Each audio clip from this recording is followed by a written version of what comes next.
Good morning, grade 5. Welcome back to the English class. In the previous class, we learned the play Birbal's Wit. Today, we'll see a few exercises from the chapter. So before that, I suggest you please read the play once again and then come back to the exercise part. So the first exercise is reading comprehension, and section A is write T for true and F for false for these sentences. So let's read the sentences one by one. The first one, Birbal was not in court because he was unwell. Was it the reason? No, it is a false statement. He was not in the court because he had gone out for counting crows. So the statement given there is false. Now, the second one. No courtier other than Birbal took up Akbar's challenge. We can write that statement is true because Birbal was the only one who took up the challenge and won it. So third one, Birbal was counting crows because he enjoyed doing so. Was it the reason? No, it is false statement. He had taken up that challenge and that's why he was counting the crows. The fourth one, Akbar was serious when he set the challenge for his courtiers. Was he serious? No, he was not serious. He was making a fun of it. So we can write the statement is false. Then 5. Akbar was very disappointed that no one took up his challenge. That was true. That statement is true. He was disappointed that no one took up the challenge. Now let's move on to section B. Read these sentences and answer the questions that follow. The first one, you have set an impossible task. Who said these words and to whom? Who said these? The second minister said these words to Akbar. Question B. Why was the task impossible? The task was impossible because no one can count the number of crows that are in the city. Now, the second question, I guess you two have no answer. And part A, who said these words and to whom? Who said these words? Akbar said these words to Birbal. Now, question B, was the speaker correct in his assumption? Who is the speaker here? Emperor Akbar is the speaker here. So was he correct in his assumption? No, the speaker was incorrect in his assumption as Birbal did have the answer. He did have an answer for the challenge. Now question C, what is the listener's reply? Who is the listener here? Birbal is the listener here. So the listener's reply was that at 6 o'clock that day, there were exactly 21,412 crows in the capital. Hope these answers are clear to you. You may note down these answers in your notebook. Now section C, answer these questions. Question number 1, what was Birbal doing since morning? So what is the answer? According to a messenger, Birbal was very busy counting crows in the city. Now question number 2, what was the prize announced for the challenge? Remember what was the prize? The prize announced for the challenge was 3,000 gold coins and a bag of precious jewels. Now, question number 3. Why did Birbal not wish to join Akbar in eating the mangoes? What is the answer? Birbal did not wish to join Akbar in eating mangoes because the mangoes were from Lucknow, especially sent for Akbar. Birbal took pleasure in seeing Akbar enjoying the mangoes. Now, let's see the next one. How did Birbal change a refusal to a compliment?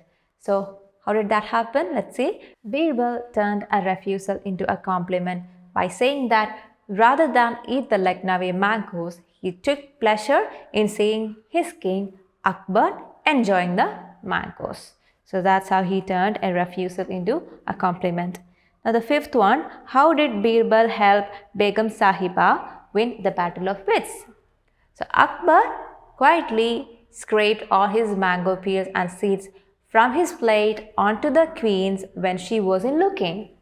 Then he teased the queen, saying that she was starving for mangoes. The queen didn't know what to say, but Birbal came to her rescue. He told Akbar that it was not the queen, but he who was starving. He means the king here. He who was starving for mangoes as he had swallowed the peels and seeds as well.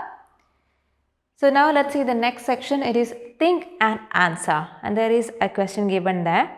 Birbal was an extremely witty and intelligent minister in Akbar's court. Do you think it is essential for a good leader to have wise advisors? Key reasons for your answer. So what do you think? Akbar was really a great ruler. Is it needed for a good leader to have advisors with him? What do you think about it? Just think about it and you can note down your answer in your notebook as an activity now. Please pause this video, finish writing your answer and then come back. Hope you are done with that question. Now let me share my thoughts on this question. So do I think it is essential for a good leader to have wise advisors? Yes. I think it is essential for a good leader to have wise advisors. A leader has the overall responsibility for the people and he has to take important decisions for their welfare and for the success of any project. Big or small, he may be the leader of a country or the group leader of a school project. But it is always useful to have wise advisors who can help him take the right decisions. Sometimes the problems and challenges may be too many, and in such situations, a good advisor can help by giving ideas. This is what I think about the situation. Now, the next section is values and life skills, and it's about facing challenges. Let me read out the question given there to you. Often, when we are faced with a challenging task, we feel afraid and do not wish to take it on. We try to push it away for as long as we can, but as Birbal says, a challenge is a challenge and must be met with confidence. So what is being told here? So sometimes we come across situations that we feel very challenging. Do we take it as a challenge with confidence or do we just shy away from it? So what do you usually do when you are faced with a challenge? So here it is given, imagine that an extempore speech competition has been arranged by your teacher. Extempore speech means you are given a subject at the spot and you have to deliver the speech without any prior preparation. So imagine that an extempore speech competition has been arranged by your teacher. All the students are expected to participate. You are worried because you find it extremely challenging. What would you do? Share your thoughts in class. So what is the situation? Imagine that there is this extempore speech competition arranged by your teacher and everyone has to participate in it. But you find it extremely challenging to go in front of people and talk about something that you have been prepared about. So since you find it very challenging, you get worried, you get upset. So how are you going to face that challenge? Would you shy away from it or would you face it with confidence? Would you feel like you can do this or would you try to find an excuse to not do it? So what would you do in such a challenging situation?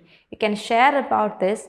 You can share about what you will do in such a situation to your friends or family and you can write about this in your notebook. You can write about what you're going to do in such a situation and then take a picture and send us through Teams. So children, that's all for today. We'll see the rest of the exercises in the next class and let me remind you, there are a few new words that we learned in this chapter. A few words are already given with their meanings in your textbook itself. You have to note down these new words, their meanings in your notebook. Make sure you know the spelling, make sure you know how to pronounce them, make sure you know their meaning and also learn to make up a sentence with each of the new words that you learned here. So children, I hope this was clear to you. So we'll meet in the next class with the rest of the exercises. Till then, bye.